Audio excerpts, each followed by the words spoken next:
Ci sono storie che restano sepolte tra i thread di Reddit, racconti pubblicati di notte da utenti che giurano di non aver mai più dormito davvero. Oggi ti porterò 3 esperienze reali, o almeno così giurano i loro autori, provenienti dal cuore oscuro dei subreddit No Sleep Ghost Stories. 3 storie che parlano di case abitate da presenze invisibili, di volti familiari che cambiano e di ombre che vivono sopra di noi, in silenzio. Prepara le cuffie, abbassa la luce e ascolta attentamente, perché potresti renderti conto che qualcosa di simile sta accadendo anche a te. Iniziamo con la prima storia. Quando avevo circa 14 anni, vivevo con la mia famiglia in una casa che sembrava sbagliata. Era una di quelle case vecchie, silenziose, immerse nel nulla, ma non era solo l'isolamento a inquietarmi. C'era qualcosa che ci osservava. Sempre. Tutto è cominciato con mia madre. Si svegliava ogni mattina con lividi sulle braccia, graffi sulle gambe e persino quello che sembrava un morso umano sul collo. All'inizio abbiamo pensato fosse qualche allergia o forse si muoveva troppo nel sonno, ma le cose peggiorarono. Oggetti venivano trovati in stanze diverse da dove li avevamo lasciati, le porte si chiudevano da sole e io stesso sentivo dei passi nel corridoio quando ero da solo a casa. Ricordo che una sera, mentre guardavo la TV in soggiorno, vidi con la coda dell'occhio qualcosa muoversi velocemente dietro il divano. Mi voltai di scatto. Niente, ma giuro, avevo visto qualcuno lì. Mia madre cominciò a impaurirsi sul serio. Chiamammo un medico, poi un altro, ma nessuno riusciva a spiegare quei lividi, quei morsi. Persino la polizia venne coinvolta. Interrogarono mio padre. Pensarono che fosse lui, ma non c'erano prove. E lui sembrava sinceramente terrorizzato, esattamente come noi. Alla fine, mia madre si rivolse a un medium.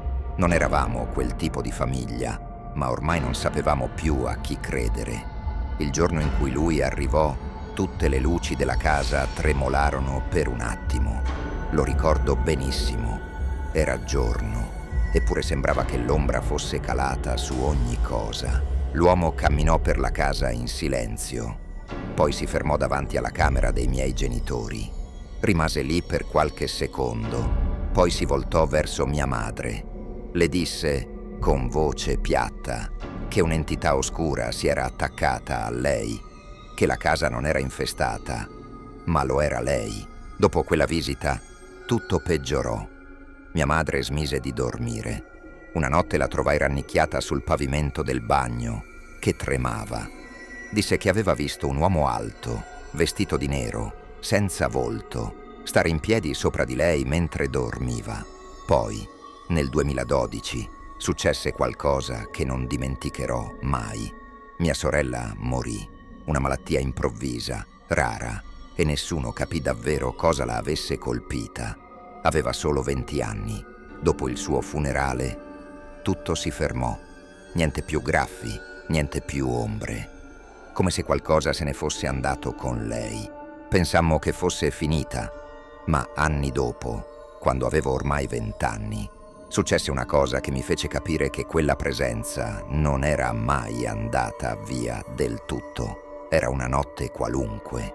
Mio padre era fuori per lavoro. Mia madre dormiva al piano di sopra. Io ero nella mia vecchia camera, quella che avevo da ragazzo, e stavo guardando un video sul portatile con le cuffie. All'improvviso tolgo un auricolare. Avevo sentito qualcosa. Era debole, lontano, ma era lì. Poi, senza preavviso, un urlo agghiacciante di donna, proveniente dal piano di sotto. Saltai in piedi. Il cuore impazzito. Un urlo così non era umano. Era come se fosse pieno di dolore, rabbia e odio. Rimasi congelato per un minuto intero, incapace di muovermi. Poi corsi da mia madre, ma lei dormiva profondamente. Non aveva sentito nulla. Scesi le scale piano, con la gola chiusa. Ogni angolo della casa era immobile. Nessuna porta aperta, nessuna finestra rotta, solo silenzio. Quella notte non dormii più e da allora, ogni tanto, ho ancora la sensazione che qualcosa mi osservi da dietro le scale. Non succedono più fenomeni visibili, ma la sensazione, quella è rimasta.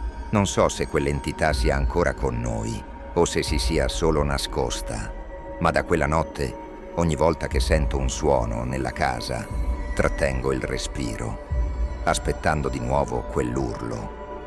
Ora passiamo alla seconda storia. Io e Lynn stavamo insieme da 6 anni. Era la persona più dolce e razionale che avessi mai conosciuto e dopo il nostro matrimonio, 11 mesi fa, tutto sembrava perfetto. La nostra casa era tranquilla, i nostri ritmi quotidiani regolari, finché non cominciò a succedere qualcosa. Piccole cose, silenziose. Mi ero svegliato per andare in bagno, erano le 2 passate. Quando uscii dalla stanza, vidi Lynn, in piedi, immobile nel corridoio. Era girata verso il muro, completamente ferma. La osservai per qualche secondo, cercando di capire cosa stesse facendo. Quando le chiesi se andasse tutto bene, non rispose. Tornò lentamente in camera, senza dire una parola. Il giorno dopo le chiesi di quella notte. Lei mi guardò confusa, negando tutto. Devo aver sognato, pensai. Ma da quel momento cominciarono gli episodi. La trovavo a fissarmi, non in modo diretto, ma di nascosto.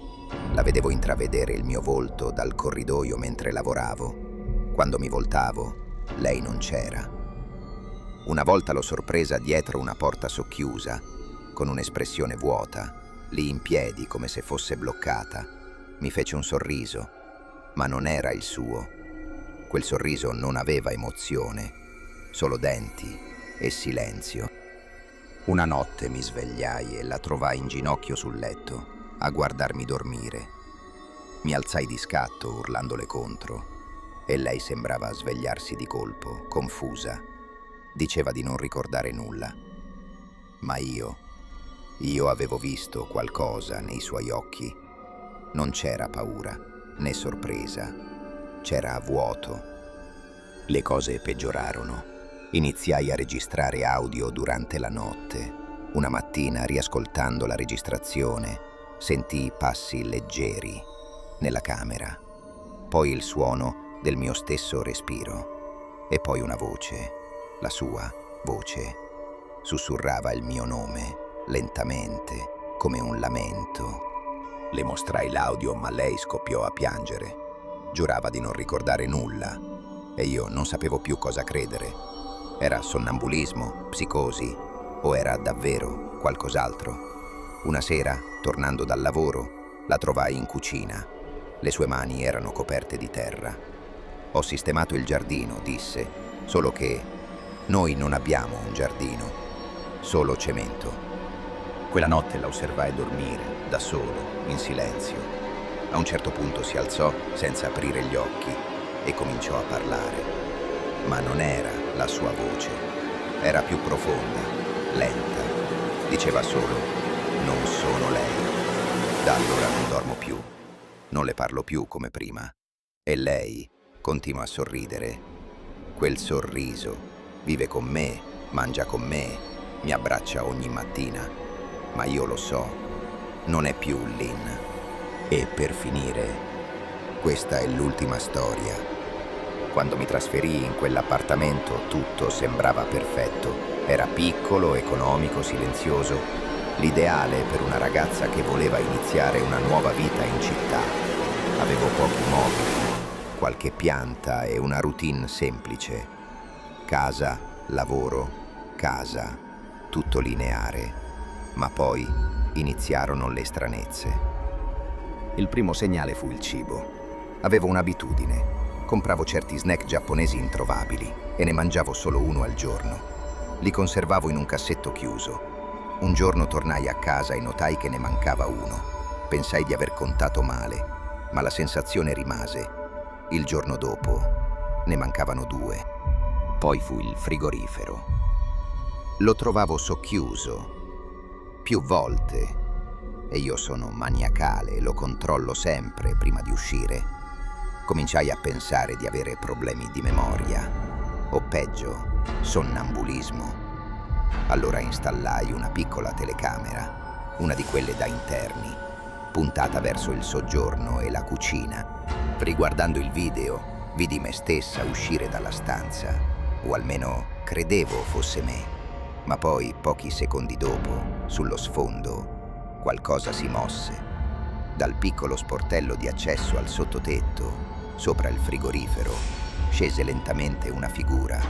Era una persona, una donna, pallida, magra. Indossava vestiti larghi e sembrava strisciare più che camminare. Si guardava attorno, con movimenti cauti. Aprì il frigorifero, mangiò qualcosa, poi sparì di nuovo nel buio, risalendo nell'apertura. Rimasi immobile. Una presenza viveva sopra di me. Per giorni, per settimane, aveva vissuto lì, entrando e uscendo mentre dormivo. Mangiava il mio cibo, mi guardava, a volte toccava le mie cose. Chiamai la polizia immediatamente. Trovarono un materasso nel sottotetto, resti di cibo e persino vestiti che non erano miei, ma la donna non la trovarono mai. Mi trasferii il giorno stesso, ma da allora, ogni volta che sento un rumore sopra il soffitto, anche in case nuove, anche in hotel, il mio primo pensiero non è mai sarà il vento, è sempre è tornata. Forse stai pensando che siano solo storie, solo parole, ma se stanotte ti sveglierai con la sensazione che qualcuno ti stia osservando dal corridoio o dal soffitto, ricorda, ogni leggenda ha un'origine, ogni racconto un fondo di verità. Spero vi sia piaciuto il video. Scrivete nei commenti le vostre storie più paurose. Mettete like e noi ci vediamo nel prossimo video.